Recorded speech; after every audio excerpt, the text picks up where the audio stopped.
We are grateful for your time. Now, flag bearer of the opposition National Democratic Congress, John Mahama, says he will drastically reduce the size of the government if he becomes president. He says he will, quote, run a lean, highly effective and efficient government of no more than 60 ministers and deputy ministers, end of quote. Mr. Mahama also says he will launch a renewed fight against corruption. He has also promised to stop illegal mining in forest reserves. Blessed Soga reports. It was a night for John, but he came in the company of Jane, his running mate. And with less than 200 days to the presidential election, the NDC flag bearer has kick-started what he calls the Mahama Conversations, a dialogue with the media and other stakeholders, which will afford him the opportunity to sell his nation builder plan.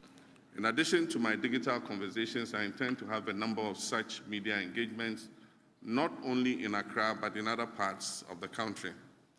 And this is why I'm happy today to be with you again to sustain the conversations about our dear nation, Ghana. Just when the questions kept raining on from the media, John Dramani Mahama attempted a response to them all, touching on economic restoration to an intensified fight against illegal mining and also vowing to crack down on corruption. Their will to fight corruption was there. We even retrieved monies from some of those involved in JIDA. We retrieved as much as 50 million Ghana cedis at the time. And so the track record is there. And I can assure you, if you believe that I was imbued with the Father for All syndrome, it has been exercised.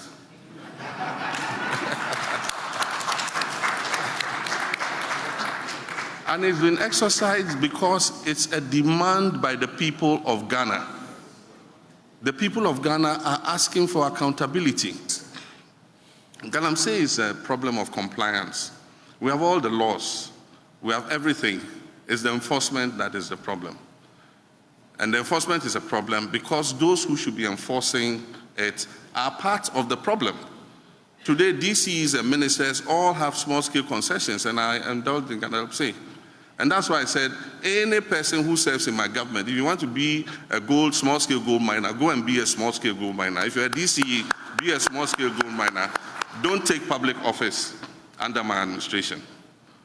And so we're not going to countenance having any of our ministers or our political appointees involved in small-scale gold mining so that we can enforce the laws properly. This is not just a promise, it's a commitment.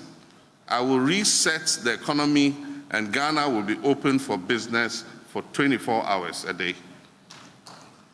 For many years, the National Democratic Congress has criticized the mode of implementation of government's free senior high school policy, with the New Patriotic Party, on the other hand, accusing the opposition party of undermining the policy. However, providing clarity of his party's position regarding the policy, John Mahama noted that the free senior high school policy is here to stay. My position on free SHS is known. In 2015, I launched progressive free SHS. That's what the Constitution says. The only difference between us and MPP is the approach. We thought that we should put the infrastructure in place and we should do the necessary preparation to absorb the free SHS. And so we started with day students. We made it free for day students. And in the second year, we absorbed 120,000 students on the free SHS. Nanado himself lauded me. It's there in the media. Just, if I had my phone here, I would Google it. It said, Nanado lauds Mahama's free SHS. It's there. UNESCO, congratulated us for launching the free SHS. How can a person who launched free SHS be against free SHS? And so it's a political gimmick that is played by our opponents. Free SHS has come to stay. In the end, John Dramani Mahama remains hopeful that this year's election will go in his favor. And having learnt the bitter lesson of losing the last election, John Mahama says his team will police the system with vigilance as he invites the media to support the cause if they can. Blessed Soga's report for Joy News. Kempinski, Gold Coast, Accra. Let's bring in Felix Kwache. He speaks for the Mahama's campaign team. He's joining us via phone now. Felix, thank you so much for your time. What informed this media engagement and what is the objective? President Mahama, since his days as president, has always subscribed to the principle of probity, accountability, and transparency in governance. He believes that those who lead or aspire to lead must open themselves up to be subjected to scrutiny by the citizens. Mind you, before this event, he had gone around on tour, and everywhere that he interacted with everyone and gave them opportunity to raise things he believes should be addressed. He also knows that you in the media have the power to convey whatever message there is to be shared with the public to them. And precisely because you have that power, you also have the capacity to probe deeper into matters that are of concern to the electorate. And therefore, from time to time, it is necessary to engage the media so that whatever naughty points remain, whatever issues remain that require clarification and explanation, so that if there is a need to test any proposals or policy propositions that have been tabled, that can be done. So the rationale behind yesterday's event was to afford an opportunity for you in the media to carry out scrutiny on the vision, policies, and programs of His Excellency John Dramani Mahama. How often are we going to be seeing things like this from the NDC? Well, to the extent that the rigors of the campaign and the time permit, he will be doing this frequently. Mind you, actually, he did that when he was president. So he has never had to engage in which is more than said for the current station. Both the president, vice president, who is now the partner of yet, have not been able to master in recent to engage their suit, whatever is the governor's house, their rep, and everything can be placed under the mic. Like Muhammad, it is something that it may take different formats, but the ultimate objective is to ensure that as much as possible, he remains transparent and he remains accessible to the Ghanaian public to scrutinize. Stay with us briefly. We'll come back to you. Joining us also is the Deputy General Secretary of the New Patriotic Party, Haruna Mohammed. Haruna, thank you for your time. What's your initial view of Mahama's performance last night? Thank you very much. I would say good afternoon to your cherished viewers and my brother Felix on the other side.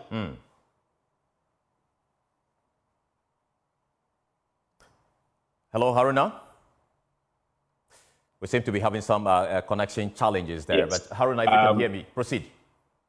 Yes, I did not even know that Mr. Mahama will be speaking until I was called to be informed about this particular discussion.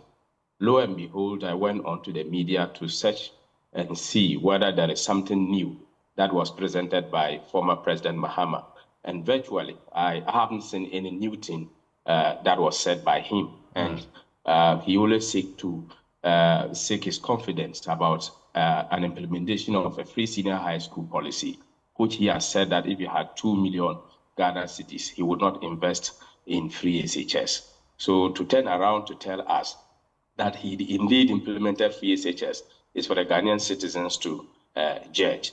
So listening to my brother, I have not seen anything new. If you compare that one to his exit. Haruna, I think we've lost you on the audio there. If you can check it out and speak to us. Hello, Haruna. We seem to be having... Haruna, kindly unmute. That's said for ourselves. I think that it is something we have to all evaluate, because I know that my flag bearer has a superior vision as compared to that of former President Mahama. Remember, he has been in government before. He was president before, and he was also vice president.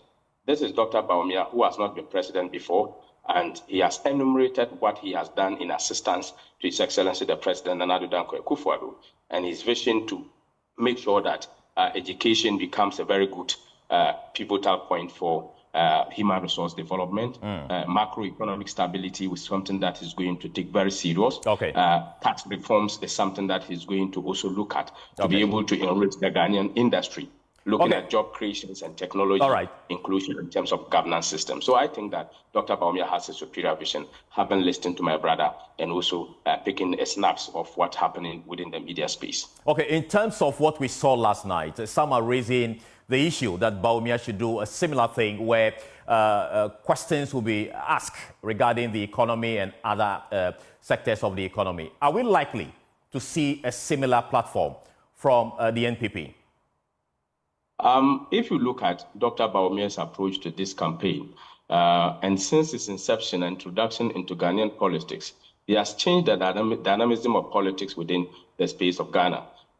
You see that he made sure that there has been several debates in terms of speaking of issues and presentation of papers to be able to let the people appreciate what the real facts are.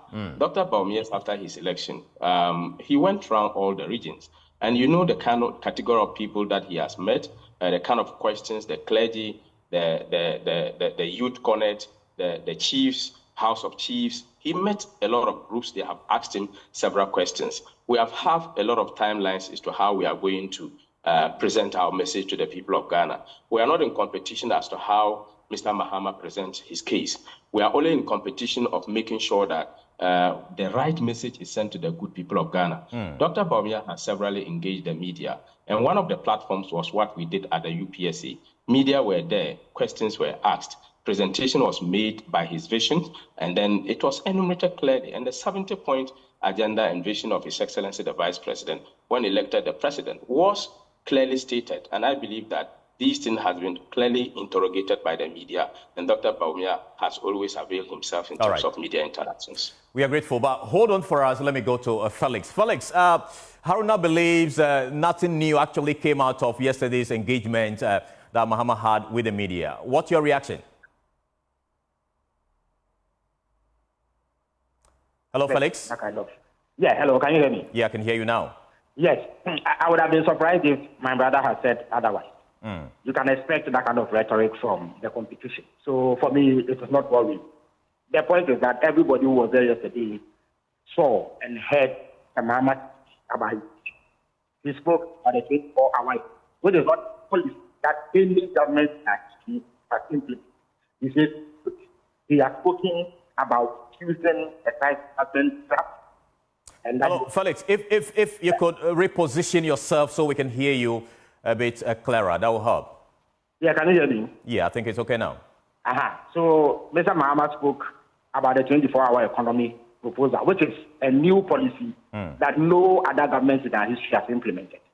He spoke about making cuts in government expenditure through the reduction in the size of government, the abolition of ex-gratia. Ex-gratia have never been abolished in the history of Ghana, so it is something absolutely new.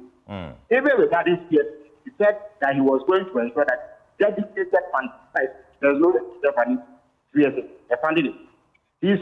He will pay down specific funds in the budget to fund free assets. He spoke about the 1 billion, which is an immediate spending to open job opportunities in the ICT sector for Ghanaian unemployed youth. He spoke about a $3 billion investment in ICT on the back of 5G technology. It is something that has never been done before.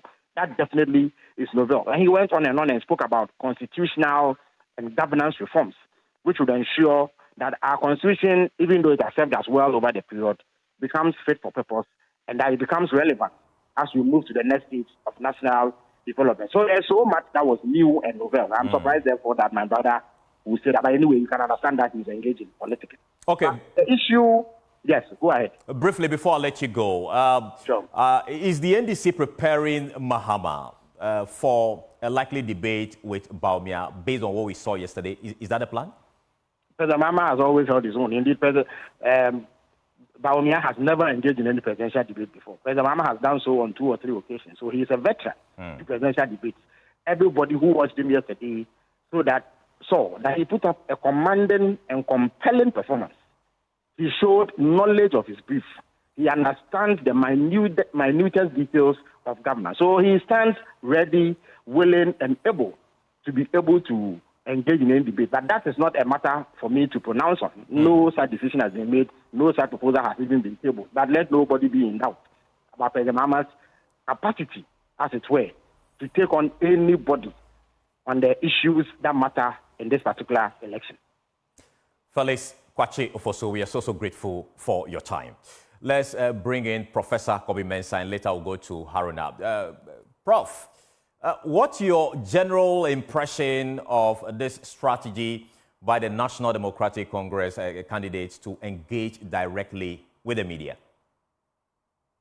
Thanks for having me. I think that I put up a comment about for a long time, having a certain leadership voice. And I said that on authority that in this country for so long, we have never had a certain engagement, with the presidential candidates that allow for scrutiny. I am not sure that the point that Haruna made was correct. And let me say, I sat in the Baumier's speech at UPSA throughout. There was no avenue for question time. In fact, immediately after his speech, we were expecting that certain questions would be asked and then we would actually get the sense of what he makes of it. Never was that opportunity. Bawumia came to the city conference as sometime to speak about digitalization, other things. He was whisked away. There was never an opportunity for question time. So that is untrue. Now, we have had quite serious issues with regards to our economy, and we've never had any strategic voice regarding why we are where we are now, and certain feedback on why certain things were said that it could be done, and we haven't actually achieved that. So we have never had that. I think that the session that we had yesterday was good. The media were very critical. In fact, some questions were very sensitive. But of course, the former president actually took that on and addressed them in terms of Airbus, to the point that he accused the MPP. And I think there's a challenge that the MPP government would actually come to answer. He said, for the past 7+ years that he's been out of government, the accusation of corruption, Airbus, government official one, all those accusations, Dubai hotels, they still haven't actually had the evidences in order that they could prosecute him. And he threw the challenge. All right. I think that the government had gone ahead to set up an administrative, body, which is the special prosecutor. But they still haven't been able to come up with evidences. I am actually backing that challenge because we all believed it.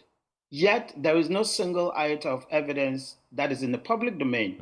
I think that this competition, if the MPP wants to win the election and for people to really believe them, as the former president said, they should bring the evidence, let us all back it up, and then be able to say that, yes, indeed, all right, this is what is actually against the vice president, the former president. So for me, I think it was a good engagement. It made us get a sense of what the former president is about and what the competition is about going forward. Professor Kobe Mensah, we are grateful for your time. Haruna, how do you react quickly in less than 1 minute to Kobe's view there? We seem to be having some challenge with Haruna's line there, but we'll move on. This afternoon, the New Patriotic Party has officially opened nominations for the Menchia South parliamentary seat, vacated by outgoing Member of Parliament Dr. Matthew Opoku Prempeh, following his nomination as the running mate to Dr. Bawumia. Potential successors have now come forward to pick their nominations to replace Dr. Opoku Prempeh, including his brother, Nana Owusu Prempeh. Meanwhile, the party intends to close nominations tomorrow to fasten the election process scheduled for Sunday. Nana Boachi Yadom has the rest of the story. The New Patriotic Party has officially opened nominations for the Menchia South parliamentary seat ahead of its primaries on Sunday, after the confirmation of its Member of Parliament Dr. Matthew Opoku Prempeh as running mate to Dr. Mahmoud Bawumia. So far, potential successors have picked up their forms at the Menchia South constituency office of the New Patriotic Party. Bernard Enchibosiakon is the Ashanti Regional Chairman of the MPP. We are ready to collect their forms tomorrow, and Wednesday will be the vetting. From Wednesday to Friday will be if anybody have appeal or have anything to say about somebody, he can raise it to us. Then we are not above advice or under advice. We will take it and proceed and make sure the necessary steps or procedure have been dealt with, so that on Sunday we can have a fruitful elections to elect one person to replace our Vice President, Matthew Kuprempe. Are you promising a free and fair electoral process? Sure. It's going to be free and fair. It's going to be free and fair. You know, Joshua one, we open it up, we make sure that everybody is having a free and fair elections. You know, so it's going to be free and fair elections. And if you heard about months ago, I was even saying that, you know, I'm going to appeal to the National Party, especially our conference, that we should even allow every MPP bearing member to vote, you know, so that everybody will know that, you know, you cannot do any comme ça, and it's a free and fair. The elections committee, chaired by Dankwa Smith Bute, says they're expecting qualified aspirants to pick up their nominations. Every assembly member has a hope of being an MP. This is what my people are telling me. So I'm just taking their words. From onset, I've always said the words of my people is what I'm using in this exercise. So I'm just taking the words of my people to go through this process. We have worked with Nano Uswefriye since 2008. That he joined the party to become an executive member of the party. He now doubled as the financial secretary and also the treasurer of the constituency. So we are just telling you that Nano Uswefriye, among anybody who will come, Nano Uswefriye is a grassroots member of the party. He is a party member, and he is competent. While the MPP opens nominations for the Menchia South seat, the stage is almost set to unveil its running mate, Dr. Matthew Kuprempe, here in the Ashanti region. At the Jubilee Park, work is currently ongoing to prepare the stage for a smooth unveiling. For Joy News, my name is Danabwachi Dankwe Yadom, Kumasi. Now, as political parties put their manifestos together, many first-time voters hope that their opinions about the free SHS policy will be taken into consideration, while some argue that this policy, although good, has failed woefully since its inception. Others believe implementing this policy has improved Ghana's education system for all beneficiaries. Lois Shola Ademi has been engaging first-time voters from Agbogbloshi here in Accra. From our board, 37.5 people want this policy to be abolished. 12.5 people want it to be maintained, and the rest of the 50% want it to be reviewed. Now, let me come straight to you, Eugenia. Why do you want this to be abolished? Abolished in a way that I feel if people are able to pay fees and come to learn, they will take studies more serious. Because during the free SHS, it's like they felt it was free, so they came to misbehave. Okay. Now, joining me in studio is Lois Sholademi. Lois, what are the good things these first-time voters had to say about the policy? All right, thank you, Carlos. If there's anything that these first-time voters spoke about and said was really good about the free SHS policies, the fact that it's given them the chance. Everybody was allowed, or anyone who has, finished the BEC, right, the BEC, and has gotten the appropriate grades to get into SHS was given the chance to go. So regardless of your financial background, you were given the space, the chance to enter into school and get your education. So that's one big factor. The fact that monetarily it helped a lot of the parents, and also it just gave everyone who had or wanted to further their education the chance to do so. I believe they also talked about some challenges with regards to the free SHS. Tell us. Of course, there's always two sides to the coin. So they raised a number of issues. Some said the infrastructure, also the food. And you know they're running shifts. So when it comes to food, they're saying that even though they're running shifts, it's still not enough. Also, they wish they are yearning for extra time with their teachers. But because they're on a time crunch, you have to finish the curriculum within a certain number of months. They are not getting ample time to, you know, read and learn and do all they want to do. So they're on a time crunch. They wish they had time, facilities. They wish they had more practicals, things for practicals. All right. So, and it's a lot. So, and how these challenges, how have they actually impacted the ability to study? And are they calling for a review? Yes, they are. They are. Okay. So from the video we just watched, 50% of them say that the policy is good. It just should be reviewed. So, for instance, as I was saying, if the infrastructure, where people are sleeping 2 beds to 1, so two people are sharing a bed. Okay. It's not comfortable. Many of them in one dormitory. Yes, it's too much. Okay. In the classrooms, they are cramped because a lot of people are there. And as I said, even though they are running shifts, it's still not working. So they are hoping that it will be reviewed so that they can get the chance to learn more and then better their education. That's and what is your plan? How do you intend engaging these young people as December approaches? Of course, we have a number of episodes more. As I said, we're not only... we will not only do schools, we are going everywhere in the country. If you are a first-time voter, just, you know, be expecting us in your community because we want to make sure that every first-time voter is given a chance, want to hear genuinely why they would want to go and stand in the queue to say, oh, I want to vote, I want to queue to vote, and all of those things. So yes, we are going to go everywhere, and until we do that, I've said that so many times that we are not stopping. So, yes. Thank you so much, Alois, for speaking to us. And so keep watching. Maybe if you are in Tamale, you're likely to see Lois there very soon. That's all we have time for today's edition of Election Brief. You can log on to myjoyonline.com for more election-related stories. My name is Carlos Scaloni. Thank you so much for watching. Have a great afternoon.